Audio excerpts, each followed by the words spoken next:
मंडळी, रोजच एक प्रश्न असतो की नाश्त्याला काय बनवायचं, आणि ही रेसिपी पहिल्यांदा पण टाकलेली आहे. तर त्याच्या खाली मला एक कमेंट आली की ताई हे कशासोबत खायचं. चला मला आज सांगूनच टाकू ही रेसिपी कशासोबत खायची. कारण ज्या पारंपरिक रेसिपी असतात ना त्या बऱ्याच लोकांना माहीत नाही, मला तर असं वाटतं बरं. कारण असं माहीत असतं की कमेंट आलीच नसती.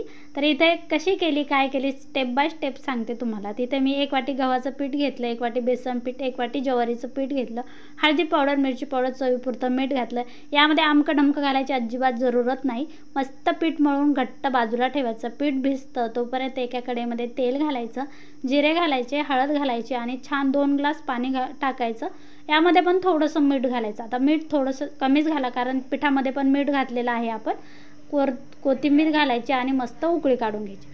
आता पाण्याला उकळी येते तोपर्यंत अशा पद्धतीने छोटे छोटे शेंगुळे बनवून घ्यायचे. आमच्याकडे शेंगुळे म्हणतात, तुमच्याकडे काय म्हणतात कमेंटमध्ये नक्की सांगा.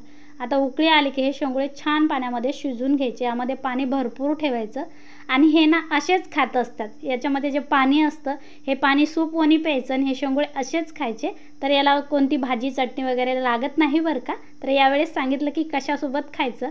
चला शेंगुळे रेडी आहेत. कोणाकोणाला आवडले कमेंटमध्ये नक्की सांगा.